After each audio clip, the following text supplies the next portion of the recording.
edition of My Maine Gardens. We've got Deb, as always, a pleasure, but a special guest this week is Renee Moran. She works for the UMaine Cooperative Extension, and Renee, we're outside. Why are we outside in this edition of My Maine Gardens? It's time to prune your fruit trees, especially your apples and pears. It's a little too early for peaches and cherries. Okay, so show us what we're working with here. Deb planted, Deb, how long ago did you plant these? These are about 5 years old. This is a Cortland dwarf tree, and I've always wondered, Renee, how to prune. I don't know how to do it. I'm a little intimidated about pruning this tree, so can you give us some tips? You know, what should we be looking for, and then how should we do it the right way? Sure. Pruning is optional. Okay. And it's also corrective. So in this case, we're going to prune some of the natural tendencies that might interfere with like the way the tree looks, its health, sunlight. This is a dwarf tree, so sunlight's not an issue, but I do see some crowded branches. Sure. We want to make the most of its available time to grow. So when you look at this tree, what sticks out to you?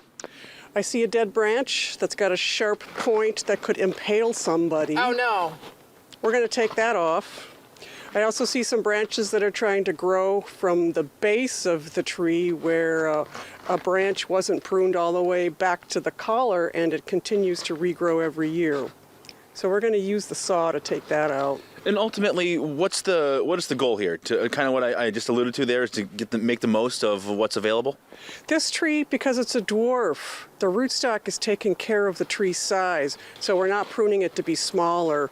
But I think in this case we can prune it so its shape is more appealing in the landscape. So can you, on this tree here, what don't you like? Can you point us out a few things? So right here I see two branches that are trying to occupy the same space. Oh. And this one also has a little canker on it. So this one's the preferable one to keep because it's stronger and it's growing a little farther away from this one. So you're going to get plenty of space in here. So you actually would go in and you would take this branch right here and you would just lop it off right there at the sort of the fork in the road? Exactly. So that'll make the rest of the pruning easier when you start with these bigger pruning cuts. I don't know if I can handle this, Renee. Okay, and remind us again, why do this now instead of waiting until springtime? We like to prune our apples and pears when they're dormant because it helps prevent some diseases, the spread of diseases like fire blight. But it also doesn't interfere with the natural growth of the tree or lead to too much overstimulation of the growth as what happens if you prune it during the growing season. Okay.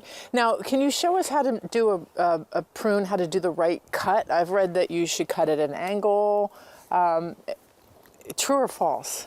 It depends on what you're trying to accomplish. I mean, we used to say never make heading cuts where you prune partway into the branch and leave behind a stub. But we do that all the time now. It's just what you want to happen afterwards and the type of problems that you're trying to correct. Okay. And there's so many different problems that can be corrected with pruning, in which case I usually recommend people take a full class rather than a 5-minute primer. And if anybody wanted to know more about where they could learn more, where would they find information about that class? Cooperative Extension. There you go. Absolutely. Your county office. There you go. Absolutely. All right, Renee, thank you so much for your time.